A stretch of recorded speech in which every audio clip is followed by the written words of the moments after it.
Maths का top MCQ question हल करेंगे। पहला प्रश्न है, एक पानी की टंकी में 2.4 घन मीटर पानी भरा हुआ है।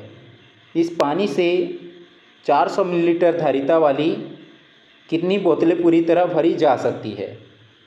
सबसे पहले नोट करेंगे जो एक पानी की टंकी जो दिया है इसकी साइज 2.4 घन मीटर क्यूब है। ये मीटर क्यूब, तो 2.4 ये मीटर क्यूब है, यह घन मीटर है 2.4 का।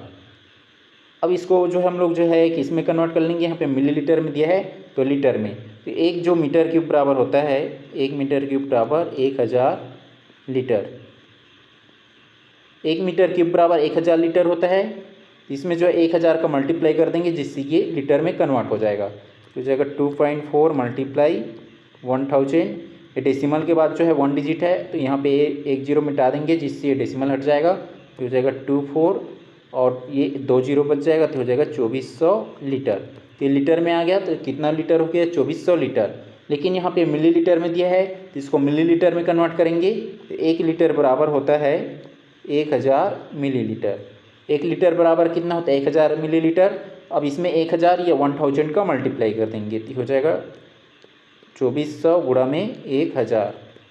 ये किस में कन्वर्ट हो गया, ये मिलीलीटर में कन्वर्ट हो गया। अब इसमें जो दिया है कि इस पानी से जो है मतलब ये जो पानी है, ये टोटल पानी का वॉल्यूम आ गया जितना है वो मिलीलीटर में कन्वर्ट कर लिए इस पूरे को। अब ये जो दिया गया है कि इसमें जो है 400 मिलीलीटर धारिता वाली कितनी बोतलें पूरी तरह भरी जा सकती है। यहाँ पे छोटा छोटा बोतल में भरना है और हर एक बोतल की जो साइज़ कितना दी यहाँ पे 400 मिलीलीटर की है। ये पूरे जो मिलीलीटर आया है यहाँ पे जो बड़ा टंकी है ये मिलीलीटर आया, इसमें 400 का भाग दे देंगे जिससे पता चल जाएगा कि कितने बोतल में हम भर सकते हैं। 400 मिलीलीटर का हर एक जो बोतल है उसकी साइज़ है। इसमें 400 का भाग दे देंगे, 400 का भाग देंगे मिलीलीटर और ये भी मिलीलीटर। मिलीलीटर मिलीलीटर का कट जाएगा 2 जीरो और इसमें का 2 जीरो और 4 एक कम और 4 छक्के 24 तो हो जाएगा 6 और गुणा में 1000 है कितना हो जाएगा ये 6000 आ गया। ये 6000 आया बोतलों की संख्या है तो इसका आंसर हो जाएगा ऑप्शन ए, जिसमें कितना आ जाएगा 6000 बोतलों की संख्या। तो जो है 400 मिलीलीटर की धारिता वाली कितने बोतलों को पूरी तरह भर सकते हैं, तो 6000 बोतलों को।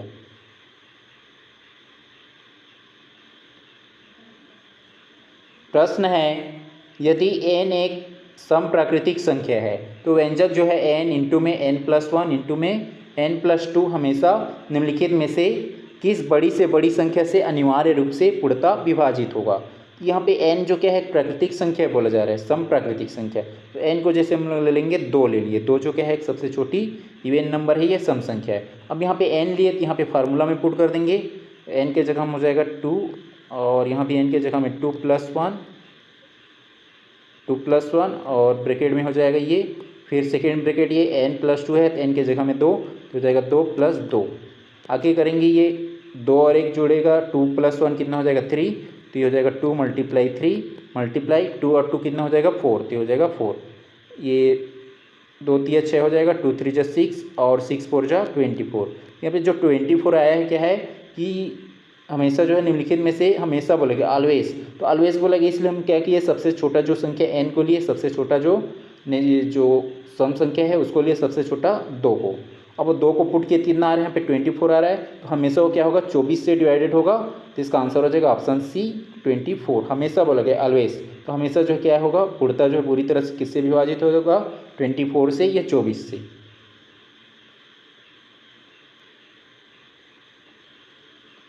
प्रश्न है, एक छात्र को किसी भिन्न का 3/5 भाग ज्ञात करने को कहा गया परंतु उसने भूलवश उस भिन्न से 3/5 से भाग दे दिया गया। मतलब क्या बोला गया कि किसी छात्र को भिन्न का जो है 3/5 भाग ज्ञात करने को कहा गया लेकिन उसने क्या किया भूलवश जो है उस भिन्न को 3/5 से भाग दे दिया और इस प्रकार प्राप्त उत्तर जो है सही उत्तर से 32/75 अधिक था। वह मूल भिन्न क्या था, मूल भिन्न क्या था उसको मान लेंगे x और x का 3/5 मतलब क्या है इससे गुणा कर देंगे तो हो जाएगा 3/5।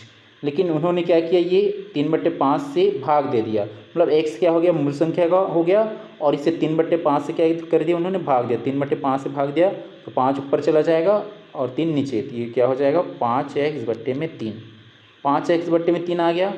अब ये क्या बोला जा रहा है 32 सही, ये सॉरी 32 बट्टे जो है 75, ये अधिक आता बोला जा रहा है, इन दोनों का डिफरेंस हो जाएगा, माइनस में ले लेंगे 5x/3 और इक्वल में हो जाएगा ये, इसमें जो है ये 5/3 ये जो बड़ा है तो इसको पहले ले लेंगे और इसको जो है घटा देंगे, तो हो जाएगा 5x/3 और माइनस में क्या हो जाएगा 3x/5 और इक्वल में क्या आ जाएगा ये 32/75, ये 5 पंचे कितना हो जाएगा 25 और 3 के कितना हो जाएगा ये 9 -9 और दोनों में x कॉमन है तो x को बाहर निकाल लेंगे, बट्टे में हो जाएगा 5 या 15 और इक्वल में क्या हो जाएगा यहाँ पे हो जाएगा 25 -9 और ये है x, बट्टे में हो जाएगा 15 और इक्वल में 32/75, ये 15 एकम 15, 15 पंच 75 ये कट गया और 25 में 9 जाएगा तो कितना बच जाएगा, 25 में 9 जाएगा तो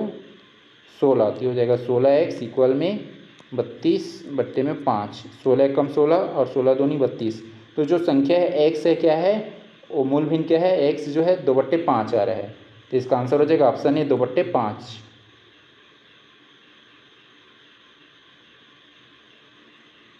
प्रश्न है व्यंजक 45 माइनस, ये बॉडमास के रूल से हल करना है इसको, बॉडमास के रूल से, सबसे पहले क्या है बॉडमास के रूल्स के अकॉर्डिंग जो सबसे जो छोटा ब्रैकेट है उसको हल करेंगे। अब छोटा ब्रैकेट में साइन देखेंगे तो सबसे पहले जो साइन में डिवीजन वाला या भाग वाला है उसको हल करते हैं। ये जो 6 - 9 और डिवाइडेड में 3 है, तो इसमें सबसे पहले डिवाइडेड वालों को हल करेंगे, 3 एकम 3, 3 3 9, ये 6 - 3 हो जाएगा, तो 6 में 3 जाएगा तो बचेगा कितना 3, इस पूरे को हल किए जो छोटा ब्रैकेट को कितना आ गया 3। अब बच गया ये मंझला ब्रैकेट को हल करेंगे जो मिडिल ब्रैकेट है उसको, तो हो जाएगा 60 डिवाइडेड 3 और यहाँ पे कितना आया था, ये वाला जो आया था 3 और यहाँ पे -3 माइनस है तो हो जाएगा -3।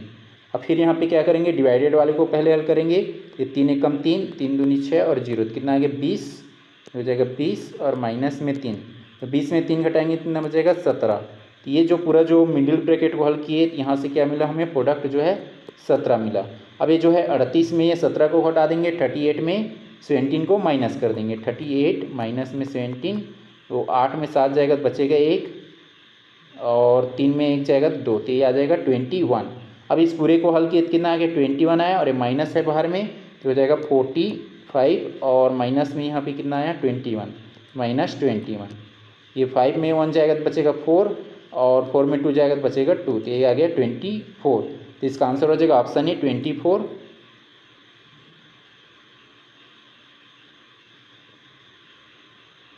प्रश्न है यदि रूट 15,625, यदि रूट जो क्या है रूट में है ऐसा 15,625, ये पूरा रूट में है, रूट जो है 15,625 का जो स्क्वायर रूट कितना हो रहा है 125 है, तो जो है व्यंजक जो है रूट 156.25 और रूट जो है 1.5625 और जो फिर है रूट जो है 0.015625 है। सबको पहले क्या है जो डेसिमल वाला को हटा के नोट करेंगे इसको, तो हो जाएगा रूट में ये 15,625 और दशमलव के बाद जो है कितना डिजिट है 2 डिजिट, तो नीचे में ले लेंगे 2 जीरो वाला मतलब 100 प्लस यहाँ पे क्या है दशमलव के बाद 4 डिजिट है, यहाँ पे 4 बार 0 ले लेंगे और ऊपर का दशमलव को हटा देंगे तो हो जाएगा 15,625 बट्टे में 4 टाइम्स 0, फिर हो जाएगा प्लस रूट में जो है इसका भी डेसिमल हटा देंगे और डेसिमल हटाने के बाद कितना डिजिट हो रहा है डेसिमल के बाद 1 2 3 4 5 6, तो यहाँ पे 6 जीरो लेंगे नीचे में तो हो जाएगा 15,625 और बट्टे में 1 2 3 4 5 और ये 6 डिजिट हो गया 0 का। अब इसका जो है सबका स्क्वायर रूट निकालेंगे, तो इसका स्क्वायर रूट यहाँ पे दिया है 125, तो हो जाएगा 125 और 100 का क्या हो जाएगा 10 प्लस इसका क्या हो जाएगा 125 और ये जो है 4 टाइम्स 0 है तो 2 टाइम्स 0 आएगा मतलब हो जाएगा 100 और इसका क्या हो जाएगा 125 और ये 6 टाइम्स 0 है 3 टाइम्स 0 बार आ जाएगा तो हो जाएगा 1 2 3, अब ये तीनों में जो है 125 कॉमन निकल रहा है, तो 125 को बाहर निकाल लेंगे तो जाएगा 125, यहाँ पे बचेगा 1/10, यहाँ भी बचेगा 1/100 और यहाँ बचेगा 1/1000। ये तीनों का जो है ये 10, 100 और 1000 है, तीनों का एलसीएम निकालेंगे क्या आ जाएगा 1000 आएगा। अब यहाँ पे 1000 का गुणा करेंगे तो 1 0 नीचे का और 1 0 ऊपर का कट जाएगा, बच जाएगा ये 100 प्लस इसमें का 2 0 और ऊपर का 2 0 बचेगा 10 और यहाँ का 1000 ऊपर का भी 1000 कट जाएगा, कितना बचेगा 1 और नीचे में कितना आया एलसीएम 1000। अब ये जो हो जाएगा 100 और 110 और हो जाएगा 1, कितना हो जाएगा 111 हो जाएगा और गुणा में है 125। अभी जो 125 से कम और 125 अट्ठे कितना होता है 1000, तो 125 से कम और 125 अट्ठे 1000 हो गया और ऊपर में कितना हो गया ये 100 और 110 111, 111/8 आ गया। अब इसको डिवाइडेड कर लेंगे 111/8 को, 111/8 यहाँ पे करेंगे, ये हो जाएगा 8 एकम 8, तो 11 में 8 जाएगा तो बचेगा कितना 3, तो जाएगा 3 और 1 31 हो गया, तो 8 चौक 32 बड़ा हो रहा है तो 8 तिया 24, 8 तिया 24 तो आ गया 13 और ये जो है 31 में 24 गया तो बच जाएगा कितना 31 में 24 जाएगा तो 7 बचेगा, 7 यहाँ पे दशमलव लगा लेंगे तो हो जाएगा 70। तो ये कितने बार में जाएगा फिर 8 अट्ठे 64, 8 अट्ठे 64 दशमलव जो है हो जाएगा 8, 8 अट्ठे 64.8 हो गया, ये 64 घटा देंगे तो बचेगा कितना 60 हो जाएगा, तो 8 सत्ते 56 और बचेगा कितना ये जो है 4, ये हो जाएगा 40, फिर 8 पंचे 40, तो आ जाएगा 13.875। लेकिन यहाँ पे हमें क्या करना है 13 के बाद देखेंगे तो ये बी में नहीं है, सी में भी नहीं है, डी में नहीं है, तो आगे हमें हल करना नहीं पड़ेगा यदि 13 के बाद आगे और आ रहा है, क्योंकि ये 13 के बाद ये ऑप्शन ए भस में दिया है, तो इसका आंसर हो जाएगा ऑप्शन ए 13.875।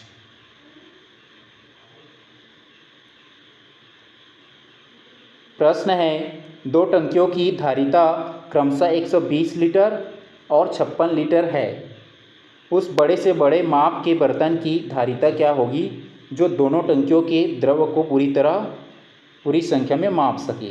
इसमें क्या करना है हमें, यहाँ पे बड़ी से बड़ी बोला गया, मतलब यहाँ पे क्या निकालना है HCF हाईएस्ट कॉमन फैक्टर निकालना है, जो 120 और 56 है उसका, तो इसको 120 और 156, इसमें जो है ऐसे नंबर देखेंगे जो दोनों को पूरी तरह से डिवाइडेड करता है और उसके अलावा दूसरा नंबर आ रहा है अलग अलग तो वो नहीं होगा, तो 2 से डिवाइडेड करेंगे छोटी नंबर से, ये हो जाएगा 2 छक्के 12, ये हो जाएगा 0, 2 दूनी 4 बच जाएगा 1, तो 2 अट्ठे 16, फिर 2 से कटेगा ये हो जाएगा 2 तिया और ये हो जाएगा 2 एकम 2 चौक, फिर 2 से कटाएंगे तो हो जाएगा 15 और ये हो जाएगा 7। अब यहाँ पे जो 15 और 7 2 से नहीं कटेगा, नहीं दोनों सेम ही नंबर से कटना चाहिए, लेकिन यहाँ पे जो 15 और 7 अलग अलग से कटेगा तो आगे नहीं लेंगे, तो ये जो दोनों जो है सेम से कट रहा है उसी बस को लेंगे, किसमें जो HCF है उसमें, तो ये हो जाएगा 2 दूनी 4 और 4 दूनी 8, तो इसका जो है HCF कितना हो जाएगा 8। तो जो यहाँ पे पूछा गया है बड़े से बड़े जो माप के बर्तन की धारिता, तो उसकी धारिता क्या हो जाएगा 8 लीटर, तो इसका आंसर हो जाएगा ऑप्शन ए 8 लीटर।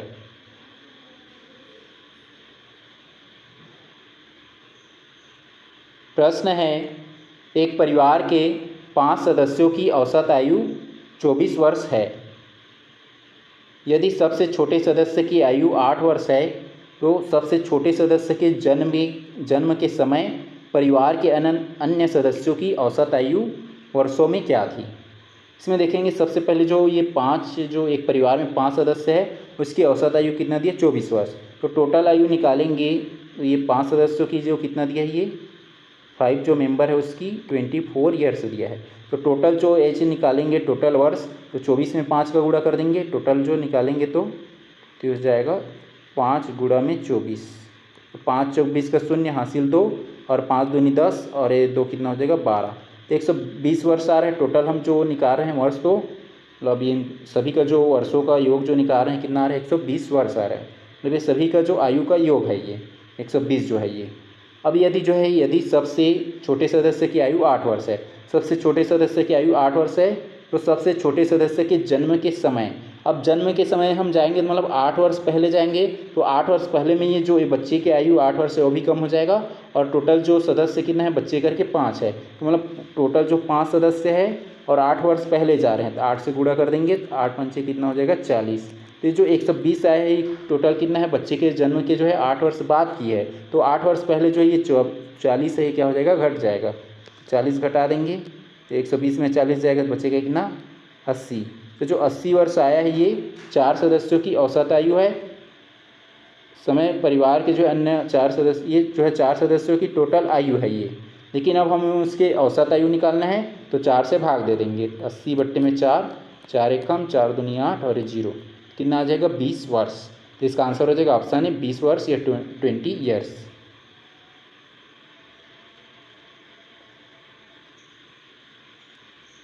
प्रश्न है, एक परीक्षा में एक छात्र ने 30% अंक प्राप्त किए और वह 45 अंकों से अनुत्तीर्ण हो गया।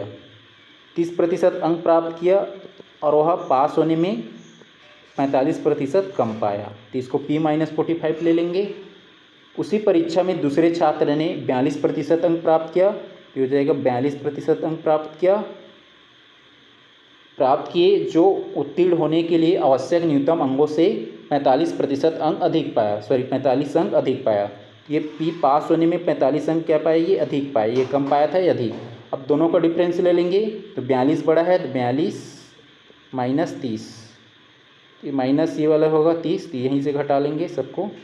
तो 42 में 30 को घटाएंगे, ये 2 में जो है 0 जाएगा तो बचेगा 2, और 4 में जो है 3 जाएगा तो बचेगा 1, क्या आ जाएगा 12%। और इधर करेंगे ये P और P जो है ये वाला इस वाले में घटा रहे हैं, ये सेकेंड वाला में पहले वाला को घटा रहे हैं, ये माइनस हो जाएगा और ये माइनस है प्लस हो जाएगा। P में P जाएगा 0 हो जाएगा ये, और ये 45 और ये 45 दोनों जुड़ जाएगा, कितना हो जाएगा 90। तो 12% का वैल्यू कितना आ रहा है, 90 आ रहा है। लेकिन हमें क्या चाहिए, टोटल 100% का वैल्यू चाहिए। क्वेश्चन में क्या पूछा गया है, परीक्षा का पूर्णांक और उत्तीर्ण होने का न्यूनतम प्रतिशत क्रमशः क्या है। तो परीक्षा का पूर्णांक निकालना है तो मतलब हमें 100% का वैल्यू निकालना है, टोटल जो अंक है, और उत्तीर्ण होने के लिए जो न्यूनतम जो परसेंटेज है उसको भी निकालना है।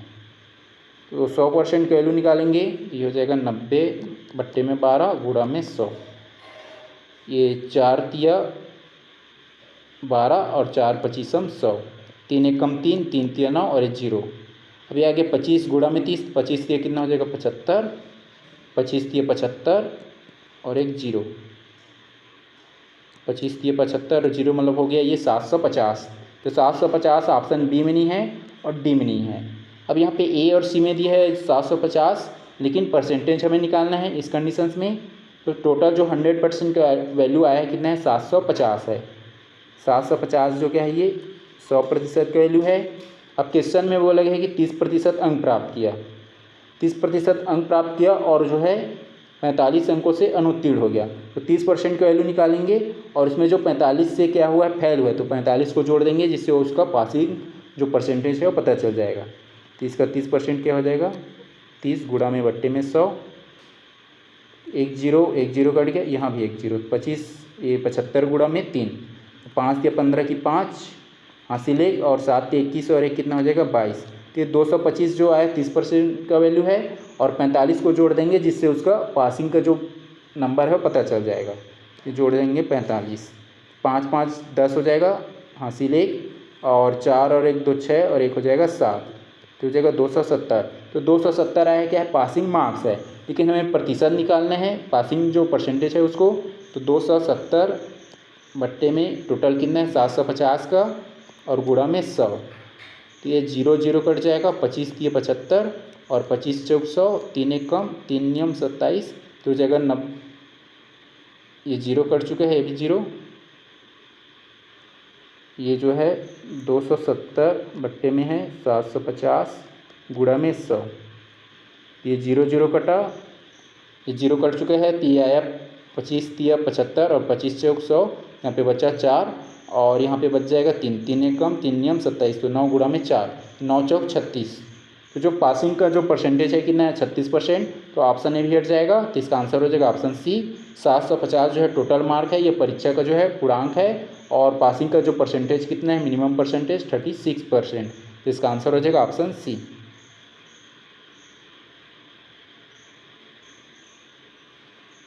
प्रश्न है, एक निश्चित धनराशि पर साधारण ब्याज की दर से प्रथम 2 वर्षों के लिए ब्याज की दर जो कितना है 6% वार्षिक है। प्रथम 2 वर्षों के लिए कितना है ये 6%, हो जाएगा 2 वर्ष के लिए ये 6% वार्षिक एनुअल है। 2 वर्षों में क्या हो जाएगा 6 दूनी 12%। तो 2 वर्ष का कितना हो जाएगा, प्रथम 2 वर्ष का ये 12% हो जाएगा। अगले 3 वर्षों के लिए 9%। अगले 3 वर्षों के लिए मतलब हर एक वर्ष की जो है अगले 3 वर्षों के लिए 9% वार्षिक मतलब एनुअल जो है कितना है 9% है। तो 3 वर्ष का कितना हो जाएगा, तो ये 3y और 9 में 3 का गुणा कर देंगे, 9 तिया 27, तो हो जाएगा 27%। आगे बोला जा रहा है तथा इसके बाद के समय के लिए 14% वार्षिक है। इसके बाद के समय के लिए पहला 2 वर्ष हो गया और 3 कितना हो गया 5 वर्ष हो गया। आगे बोला जा रहा है कि बचा हुआ जो समय है ये इसके बाद के जो समय के लिए जो है 14% या 14% जो है ये वार्षिक ब्याज दर है। यदि 9 वर्ष के बाद तो पहला तो ये 9 वर्ष बाद बोला जा रहा है। यदि 9 वर्ष बाद कुल साधारण ब्याज जो है 11,400 रुपये प्राप्त होता है तो वह धनराशि कितनी है। धनराशि मतलब वहाँ यहाँ पे निकालना है, प्रिंसिपल निकालना है और 9 वर्ष बाद उसको ब्याज कितना मिल रहा है 11,400। तो उस कंडीशंस में जो प्रिंसिपल है ये ब्याज है उसको निकालना है। तो जो है शुरू में 2 और 3 5 वर्ष का हो गया, बाकी कितना बच जाएगा 9 में 5 घटाएंगे तो 4 वर्ष। तो जो है 4 वर्ष में प्रति वर्ष की जो ब्याज दर है कितना है बोला जा रहा है। अगले जो 4 वर्ष के लिए 14% वार्षिक है एनुअल, तो 14 गुणा 4 कर देंगे यहाँ पे, 14 गुणा में 4 तो 14 चौक कितना हो जाएगा ये 56% हो जाएगा। अब आपस में इसको जोड़ देंगे, टोटल ब्याज का परसेंटेज कितना आ रहा है, ये 2 और 7 9, 9 और 6 कितना हो जाएगा 15 की 5, हासिल 1 1 2 और 4 4 और 5 कितना हो जाएगा 9, 95। तो ये 95% क्या है, ये 95% ये ब्याज है। और ये 9 वर्ष के है, ये टोटल 9 वर्ष का ब्याज कितना आ रहा है 95% और इसका वैल्यू कितना दिया है 11,400 रुपये है। ये जो 11,400 है ये टोटल 95% का वैल्यू है। अब इसको हम लोग भाग दे देंगे तो हो जाएगा 114 11,400 बट्टे में 95।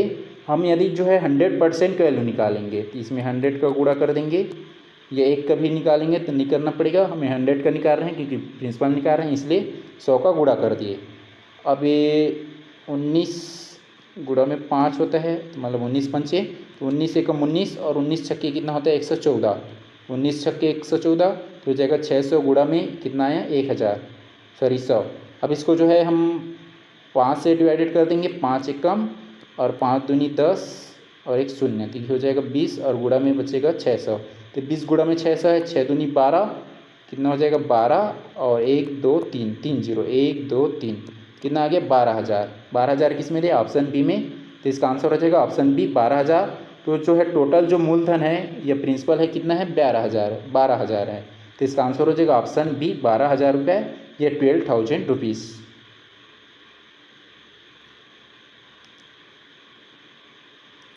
प्रश्न है एक व्यक्ति ने 2 घड़ियाँ 1,500 रुपये में खरीदी। 2 घड़ी को कितने रुपए में खरीदी, टोटल 1,500 रुपये में खरीदी।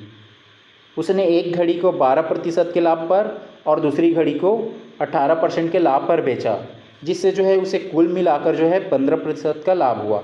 मतलब उसको जो है टोटल ये कितने में खरीदा था 1,500 रुपये में, और टोटल उसको जो प्रॉफिट हो रहा है कितने का हो रहा है ये 15% का लाभ हो रहा है। इसको जो है रेशियो सेल करेंगे तो हो जाएगा 12% ए में मिल रहा है जैसे, और घड़ी जो बी है उसमें 18%, और टोटल लाभ कितना हो रहा है इन दोनों में इसको 15% का। ये जो है 18 में 15 घटाएंगे तो कितना आ जाएगा 3, और 15 में 12 घटाएंगे तो आ जाएगा 3, तो 3:3 हो गया, 3 1 कम 1:1, और इसका वैल्यू कितना दिया है ये दोनों का योग का जो है 1,500 रुपये है। तो 2 बराबर में हो जाएगा ये 1,500, तो 0.1 का वैल्यू या 1 का रेशियो कितना आ जाएगा 2 7 14 बच जाएगा 1 2 5 10, ये हो जाएगा 750। तो रेशियो 1 का वैल्यू आ रहा है 750, और दोनों घड़ियों का अलग अलग जो है क्रय मूल्य या कॉस्ट प्राइस क्या होगा, क्रय मूल्य मतलब खरीदे गए मूल्य। तो जो है दोनों का ये रेशियो 1:1 आ रहा है, तो दोनों को कितना में खरीदा है ये 750 में। हर एक घड़ी को कितना खरीदा है, पर जो प्रत्येक घड़ी को या जो है दोनों घड़ियों का अलग अलग जो क्रय मूल्य क्या हो जाएगा 750। तो इसका आंसर हो जाएगा ऑप्शन ए 750 रुपये और 750 रुपये। प्रश्न है यदि A/B बराबर जो है 2:3 है, यहाँ पे नोट कर लेंगे 1:B। A/B के वैल्यू कितने हैं 2:3, और नीचे में लिख लेंगे 2:3। उसका सेकेंड दिया है B/C का वैल्यू है 4:5। तो यहाँ पे जो है बी हो चुका है, तो यहाँ पे लिख लेंगे सी। अब इसी के नीचे बी के नीचे जो ये 4:5 है उसको लिखेंगे, तो जाएगा 4, और सी के नीचे ये 5, तो 4:5 हो गया। उसके बाद आगे दिया है C/D, तो सी यहाँ पे है, किसको लिखेंगे, डी को, तो रेशियो डी। तो C/D की वैल्यू 6:7 है, तो सी के नीचे लिखेंगे 6, तो हो जाएगा 6, और डी के नीचे लिखेंगे 7।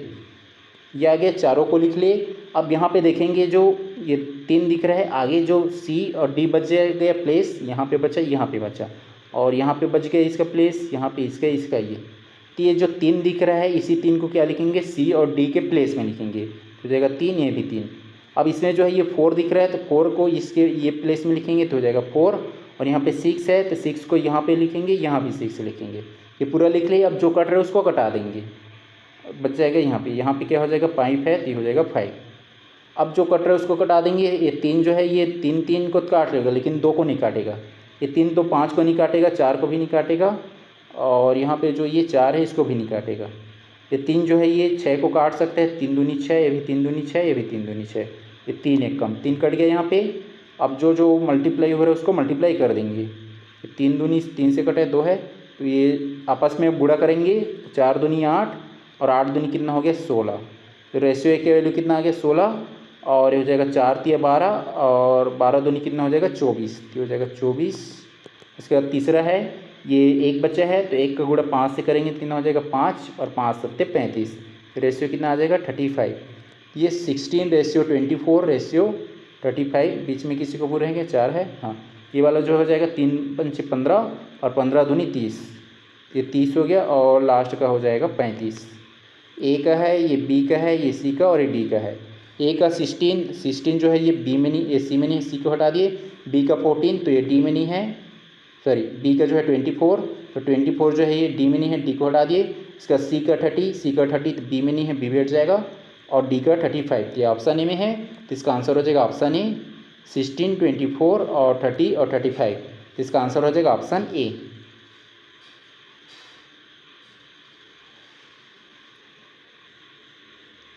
प्रश्न है, एक वर्गाकार मैदान का क्षेत्रफल 14,400 वर्ग मीटर है। एक व्यक्ति इस मैदान की सीमा के चारों ओर 18 किलोमीटर प्रति घंटा की चाल से दौड़ रहा है। उसे मैदान का एक चक्कर पूरा करने में कितना समय या सेकंड लगेगा।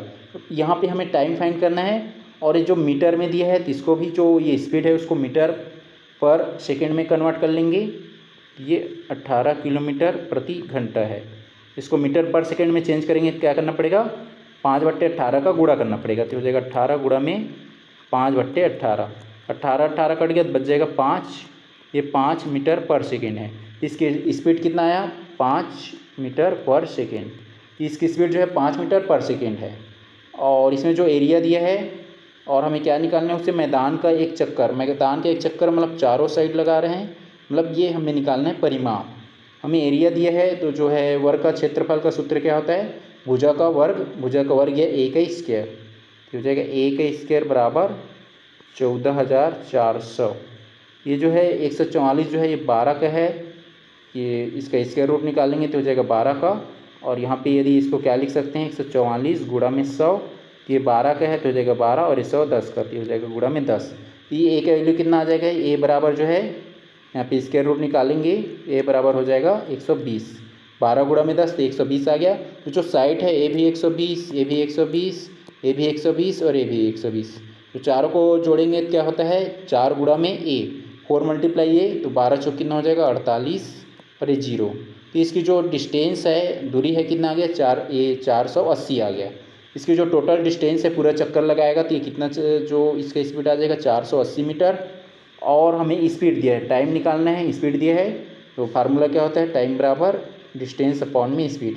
डिस्टेंस दिया है और स्पीड को हम क्या कर देंगे, भाग दे देंगे, जिससे हमें टाइम पता चल जाएगा। तो स्पीड कितना है 5, तो बट्टे में 5, ये 5 एकम 5 और 5 नियम 45, 5 नियम 45 हो गया। तो ये जो है 48 में 45 गया तो कितना बचेगा 3, तो जाएगा 3 और 0 तो हो जाएगा 30, तो 5 छक्के 30, 96, तो जो है 96 क्या लगेगा सेकेंड, तो इसका आंसर हो जाएगा ऑप्शन ए 96 सेकेंड टाइम लगेगा उसको पूरा एक चक्कर लगाने में।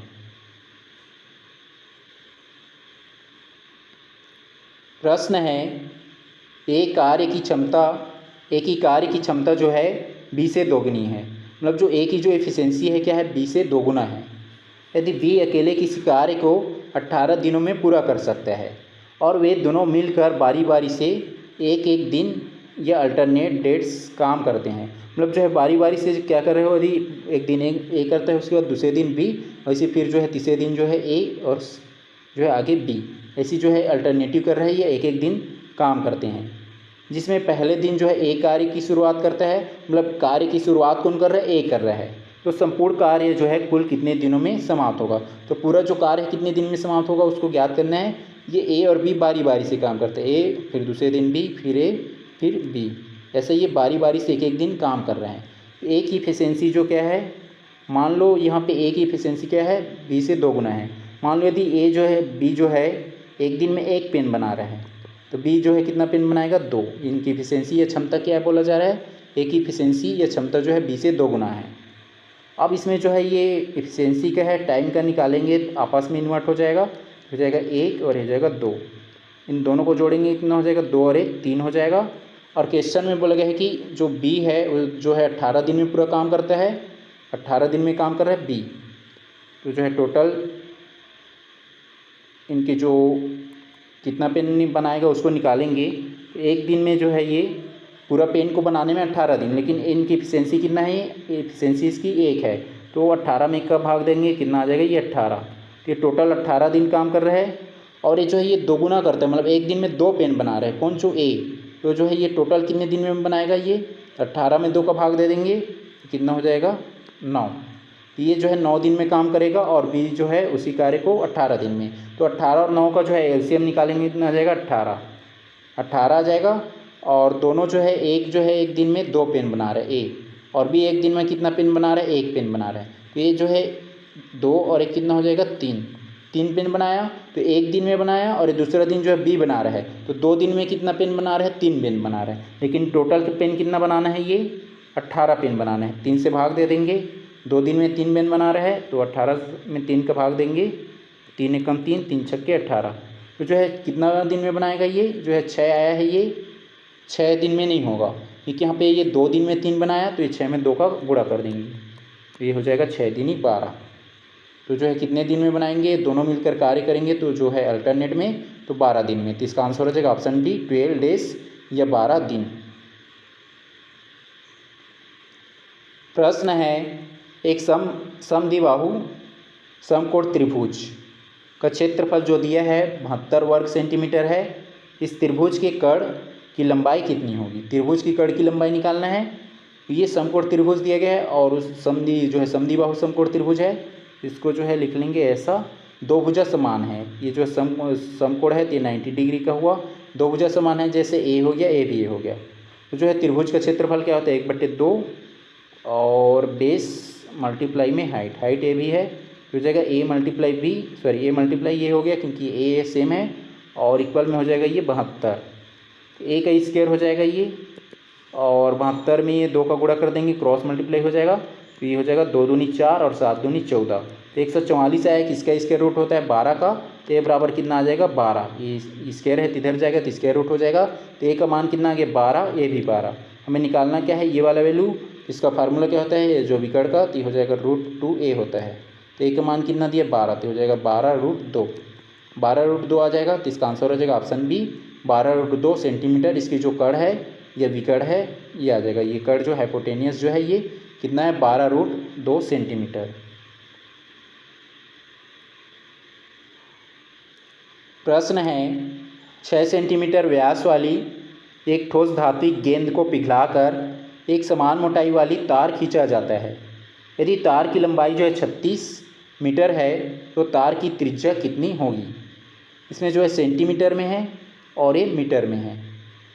तो सबसे पहले यहाँ पे जो दिया है धात्विक जो है ठोस धात्विक गेंद को पिघलाकर, गेंद मतलब यहाँ पे जो है गोला है तो गोले का आयतन लेना है, और ये जो तार बोला गया मतलब ये किसको डिनोट कर रहा है, सिलेंडर या बेलन को, तो यहाँ पे बेलन का आयतन। तो इसमें इस टाइप का दिया रहता है तो उसमें वॉल्यूम को लेना रहता है, क्योंकि यहाँ पे पूरा जो एक ठोस गोला है उसको पिघलाकर उसकी जो शेप है आकार है उसमें चेंजेस किया जा रहा है, लेकिन उसकी जो आयतन सेम रहेगा, इसका जो आयतन और इसका आयतन भी। बेलन का और जो यहाँ पे जो गोला है दोनों का आयतन सेम रहेगा, नियत रहेगा, ये स्थिर रहेगा।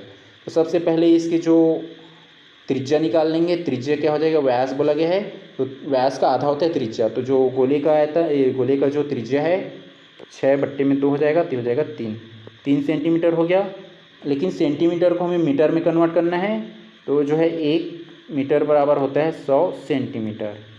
1 मीटर बराबर 100 सेंटीमीटर होता है, 100 का भाग दे देंगे, ये हो जाएगा 3/, या इसको क्या करेंगे, इसको रहने देते हैं, ये सेंटीमीटर में दिया है सभी, तो इसको सेंटीमीटर में कन्वर्ट कर लेंगे जो 36 मीटर है उसको। तो इसकी जो त्रिज्या कितना आ गया, 3 एकम 3 दूनी 2, सॉरी आधा होगा, तो 6 का आधा कितना हो जाएगा 3, 2 एकम 2 3 6, तो ये 3 सेंटीमीटर किसकी त्रिज्या आ गया, गेंद का या गोले का। अब दोनों का आयतन लिखेंगे, जो गोला है और ये बेलन है उसका। तो गोले का आयतन क्या होता है 4/3 पाई r का क्यूब, इसको r1 ले लेंगे। और इसका जो क्या होता है बेलन का आयतन पाई r² h, इसमें पाई और पाई कट जाएगा, इसको r2 ले लेंगे। और उसके बाद ये 4/3 हो गया। इसका r का मान कितना दिया है, r का मान है 3, तो इसको 3 बार पुट कर लेंगे, ये क्यूब है इसलिए हो जाएगा गुणा में 3 गुणा में 3 और गुणा में 3, इक्वल में हो जाएगा ये r2 का स्क्वायर। और h का मान कितना दिया है 36, और मीटर में है तो इसको सेंटीमीटर में कन्वर्ट करेंगे, तो 100 का गुणा कर देंगे तो हो जाएगा 3600 सेंटीमीटर। गुणा में कर देंगे 3600, और उसके बाद जो है ये 3 कट गया, और ये कितना हो जाएगा, ये 3 के 9 और 9 चौक 36, तो हो जाएगा 36 r2 का स्क्वायर मल्टीप्लाई में ये 3000, ये इसी को लिख सकते हैं 36 गुणा में 100, ये 36 और ये 36 कट गया, तो यहाँ पे बचा 1, और इधर है 100 गुणा में r का स्क्वायर, r2 का स्क्वायर। ये 100 को इधर ले आएंगे तो हो जाएगा 1/100, और इक्वल में हो जाएगा r2 का स्क्वायर। हमें r बस चाहिए तो स्क्वायर इधर आ जाएगा, तो ये हो जाएगा √1/100, और ये रूट से बाहर आएगा तो 1/10 हो जाएगा। और इसको डेसिमल में कन्वर्ट करेंगे तो ये हो जाएगा 0.1 cm सेंटीमीटर, जो किसमें दिया है ऑप्शन ए में। तो इसका आंसर हो जाएगा ऑप्शन ए 0.1 सेंटीमीटर।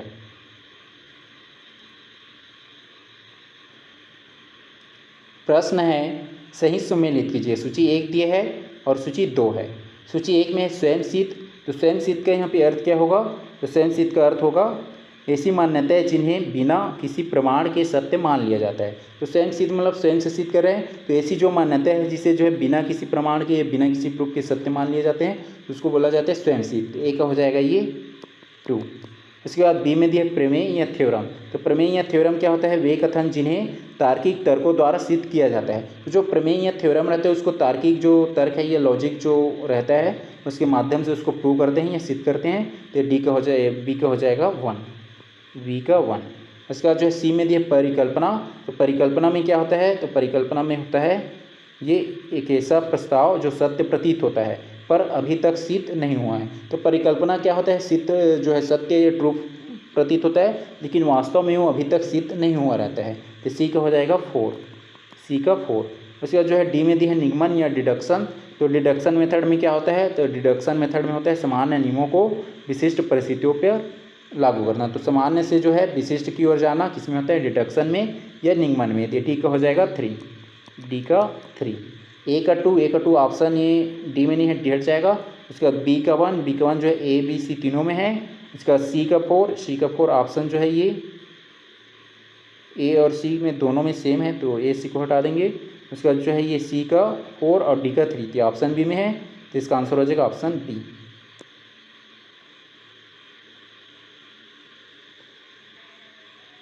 प्रश्न है गणित सीखना सिखाना और आकलन के संबंध में सही सुमेलित कीजिए। तो जो है गणित का जो सीखना सिखाना हो गया और जो आकलन है उसके संबंध में सही कथन का या सही सुमेलित करना है। मैच इट वाला है ये। सूची 1 में दिया गया है ये मॉडल का प्रकार, और सूची 2 में उसके बारे में दिया गया है, तो इसको सही सुमेलित करना है। सूची 1 में है बैंकिंग मॉडल। बैंकिंग मॉडल में इसका अर्थ क्या होता है, तो बैंकिंग मॉडल में अर्थ होता है ज्ञान को निष्क्रिय रूप से दिमाग में सीधे जमा या याद करना। तो जो ये बैंकिंग मॉडल होता है इसमें रट्टाफिकेशंस या रट्टा मार पे फोकस किया जाता है, रटने की प्रक्रिया पे। इसमें क्या होता है, ज्ञान को निष्क्रिय रूप से दिमाग में सीधे जमा या याद रखना, मतलब बिना निष्क्रिय जो है निष्क्रिय रूप से इस चीज़ को जैसा लिखा है वैसा रट्टा मार लेते हैं, याद कर लेते हैं बैंकिंग मॉडल में। ये हो जाएगा ए का 2 बैंकिंग मॉडल के अकॉर्डिंग। ये जो है ए का हो जाएगा 2। इसका जो है बी में दिया है प्रोग्रामिंग मॉडल। प्रोग्रामिंग मॉडल में क्या होता है, तो प्रोग्रामिंग मॉडल में होता है छात्र को पूर्व निर्मित ज्ञान की प्रोग्रामिंग की जाने वाली मशीन समझना। तो जो है छात्र को ये प्रोग्रामिंग मॉडल क्या बोलता है कि छात्र को जो है पूर्व निर्मित ज्ञान, मतलब पहले से जो निर्मित ज्ञान की प्रोग्रामिंग की जाने वाली मशीन समझना, तो किस में होता है, प्रोग्रामिंग मॉडल के अकॉर्डिंग। ये बी का हो जाएगा 1, बी का 1। इसका जो है सी में दिया है रचनावाद मॉडल। तो रचनावाद मॉडल किस पे फोकस करता है, ये इसकी थॉट क्या है, तो छात्र द्वारा अपने भौतिक और सामाजिक अनुभवों से अर्थ का सृजन करना। तो जो रचनावाद मॉडल जो है सृजन या सृजनशील छात्र पे फोकस करता है। तो सी का हो जाएगा 4, सी का 4। उसके बाद डी में दिया है रचनात्मक आकलन। तो रचनात्मक आकलन में क्या होता है, शिक्षण के दौरान कमियों को दूर करने हेतु निरंतर सुधारात्मक आकलन। तो डी का हो जाएगा 3, डी का 3। ए का 2, ए का 2 जो है ऑप्शन बी और डी में नहीं है, बी और डी को हटा दी। उसके बाद बी का 1, बी का 1 ए और सी में दोनों में दिया है। सी का 4, सी का 4 ऑप्शन ए में नहीं है, तो हट जाएगा। तो इसका आंसर हो जाएगा ऑप्शन सी। प्रश्न है, कथन, यदि 15 व्यक्ति किसी कुएं को 20 दिनों में खोदते हैं तो उसी कार्य को 10 दिनों में पूरा करने के लिए 30 व्यक्तियों की आवश्यकता होगी। ये कथन दिया है और ये कथन सही है कि नहीं उसको कैसे चेक करेंगे, तो ये हो जाएगा M1D1 इक्वल में होता है M2D2। यहाँ पे जो M1 और M2 क्या है, ये लोगों की संख्या हो गया, और D1 D2 क्या हो गया, दिनों की संख्या। जैसे D2 को हम लोग जो है यहाँ पे ले लेंगे, मतलब ये पता नहीं है उस फॉर्म में ले लेंगे, जैसे x हो गया ये D2। तो M1 का मान ले लेंगे 15 और गुणा में हो जाएगा D1 का मान ये 20। तो 15 गुणा में 20 इक्वल में हो जाएगा सेकेंड जो है ये 10 और गुणा में ले लेंगे D2। ये जो है 10 एक कम और 10 दूनी, तो 15 दूनी 30। हाँ, तो यहाँ से स्पष्ट हो जा रहा है कि दूसरे जो है यदि हम 10 दिनों में पूरा करेंगे तो 10 दिन में पूरा करने के लिए कितने व्यक्तियों की संख्या होगा, ये कितने व्यक्ति लगेंगे, 30 व्यक्ति। ये जो कथन सही है। अब कारण में दिए गए कार्य नियत होने पर व्यक्तियों की संख्या और दिनों की संख्या के बीच अनुक्रमानुपाती होता है बोला जा रहा है। ये अनुक्रमानुपाती संबंध होता है बोला जा रहा है, ये कारण गलत हो जाएगा, क्योंकि ये जो अनुक्रमानुपाती नहीं होता है ये यूनिवर्सली होता है। यूनिवर्सली मतलब जैसे यहाँ पे पहले ये 15 व्यक्ति, ये इसी को ले लेते हैं, 15 व्यक्ति किसी कार्य को 2 दिन में करता है, तो उसी कार्य को जो है जैसे हम व्यक्तियों की संख्या बढ़ा दिए, उसी कार्य को जो है 30 व्यक्ति कितने दिनों में करेगा। ये P ले लिए या D2 ले लिए, ये 15 दूनी 30 हो जा रहा है, और यहाँ पे ये भी 30 कट जाएगा, तो ये 1 दिन में। तो देखो यहाँ पे जो है 15 व्यक्ति 2 दिन में करता था, अब व्यक्तियों की संख्या बढ़ा दिए तो उसी कार्य को कितने दिन में कर रहा है, 1 दिन में कर रहा है। मतलब यहाँ पे क्या है, यूनिवर्सली रिलेशन को शो कर रहा है। तो ये जो कारण गलत है लेकिन कथन सही है। तो किस में दिया है ये, तो इसका आंसर हो जाएगा ऑप्शन सी। इसका आंसर हो जाएगा ऑप्शन सी, जिसमें असर्शन सही है लेकिन जो रीजन है, कारण है, वो गलत है।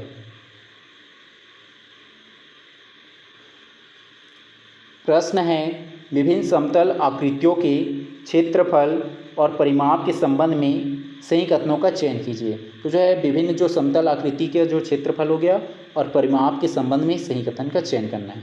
कथन जे दिया है, समान परिमाप वाली 2 आकृतियों के क्षेत्रफल भिन्न हो सकते हैं।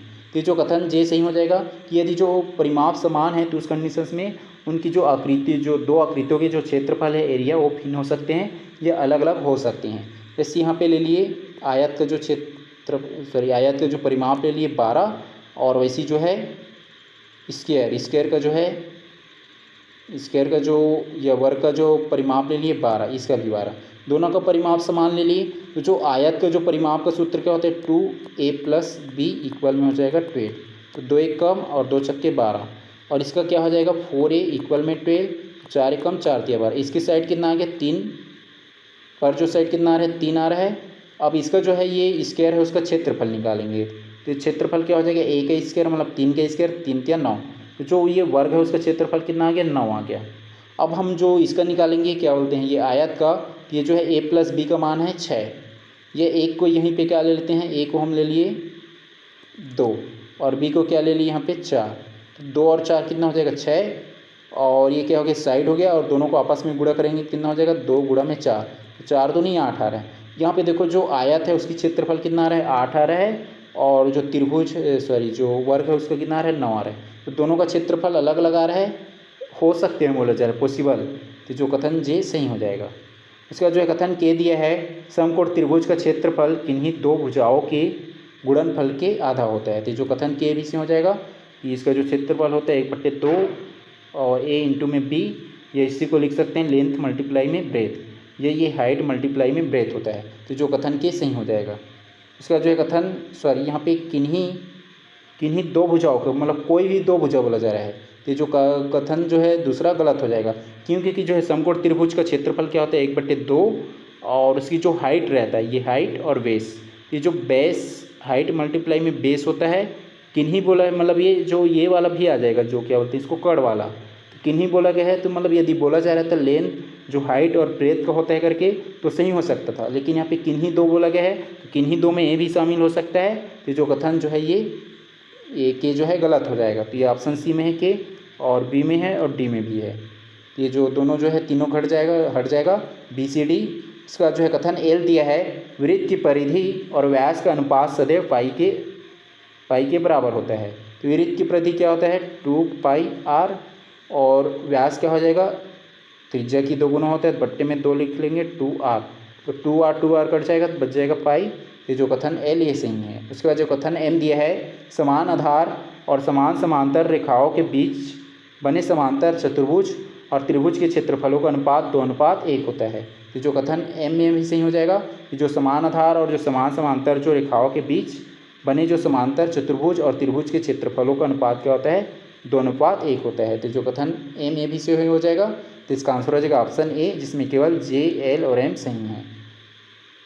इसमें जो है समान जो क्या बोला गया है समांतर चतुर्भुज, तो समांतर चतुर्भुज का क्षेत्रफल क्या होता है ए इंटू बी, और जो त्रिभुज के क्षेत्रफल क्या है यहाँ पे लिखे थे, इसको ले लेंगे बट्टे में 1/2 और ए इंटू में बी, ए इंटू बी कट जाएगा और 2 ऊपर चला जाएगा, तो ये हो जाएगा 2:1। प्रश्न है, बेलन को पिघलाकर समान त्रिज्या वाली शंकु में बदलने की प्रक्रिया का सही क्रम चुनिए। तो जो बेलन है उसको पिघलाकर किस में कन्वर्ट कर रहे हैं, समान त्रिज्या वाले शंकु में कन्वर्ट कर रहे हैं। इसमें जो ये बेलन की जो आयतन है, ये आयतन क्या रहेगा, नियत रहेगा, नियत मतलब स्थिर रहेगा। तो सबसे पहले ये देखेंगे आयतन नियत रहने की पुष्टि करना। तो सबसे पहले क्या है कि जो आयतन है दोनों का क्या रहेगा, सेम रहेगा, क्योंकि जो बेलन से हम किस में कन्वर्ट कर रहे हैं, शंकु में, तो जो आयतन क्या रहेगा सेम रहेगा, ये नियत रहेगा। तो सबसे पहले हो जाएगा आयतन जो है नियत रहने की पुष्टि करना, तो हो जाएगा पहले नंबर पर जो आयतन है वो पुष्टि करना। अब दूसरे नंबर पर क्या हो जाएगा, जो बेलन का आयतन ज्ञात करना। अब इसमें जो है बेलन का आयतन ज्ञात कर लेंगे, बेलन का आयतन क्या होता है πr²h, πr² होता है इसका फार्मूला। बेलन का आयतन ज्ञात कर लिए तो हो जाएगा दूसरे नंबर पे। अब तीसरे नंबर पे क्या हो जाएगा, बेलन का आयतन ज्ञात करने के बाद शंकु के आयतन का सूत्र निर्धारित करना। अब शंकु का आयतन का सूत्र निर्धारित करेंगे तो हो जाएगा 1/3 πr² होता है शंकु का जो है। इसका जो है दोनों आयतनों को बराबर रखकर ऊंचाइयों का संबंध निकालना। अब दोनों को जो है बराबर रख लेंगे तो इक्वल में हो जाएगा, इसका हाइट h1 और इसका हाइट h2 हो जाएगा, और यहाँ पे त्रिज्या समान है बोला जा रहा है, इसलिए दोनों का त्रिज्या सेम रहेगा। पाई कट जाएगा, r² कट जाएगा और 1/3, और ये हो जाएगा h1 इक्वल में 1/3 h2। ये तीसरे नंबर पे ये हो गया, और चौथे नंबर पे हो जाएगा ये k, और फिर पाँचवें नंबर पे दिया है निष्कर्ष, शंकु की ऊंचाई बेलन की ऊंचाई की 3 गुनी होगी। तो जो है शंकु की ऊंचाई, तो शंकु की ऊंचाई क्या है, ये h1, शंकु की ऊंचाई जो है बेलन की ऊंचाई, शंकु की ऊंचाई, तो ये h1 इक्वल में ये 1/3 h2 है। तो हमें h2 किसकी ऊंचाई है, ये शंकु के है, तो 3 इधर आ जाएगा तो हो जाएगा 3 h1 इक्वल में h2। तो जो निष्कर्ष जो है फाइनली हमें क्या मिलेगा, कंक्लूजन जो है ये h2 बराबर जो है 3h1। तो ये जो कथन ओ ये भी सही है, ये लास्ट में आ जाएगा तो हो जाएगा 5वें नंबर पे। इसको अरेंज करना था, तो पहले नंबर पे आ जाएगा एल, तो जिसमें एल नहीं है उसको हटा देंगे। ऑप्शन ए में नहीं है, बी में नहीं है, डी में भी नहीं है, तो सी बस में है, तो इसका आंसर हो जाएगा ऑप्शन सी। शुरू में हो जाएगा एल, फिर दूसरे नंबर पे जे, तीसरे नंबर पे एम, चौथे नंबर पे के और पाँचवें में ओ, तो इसका आंसर हो जाएगा ऑप्शन सी।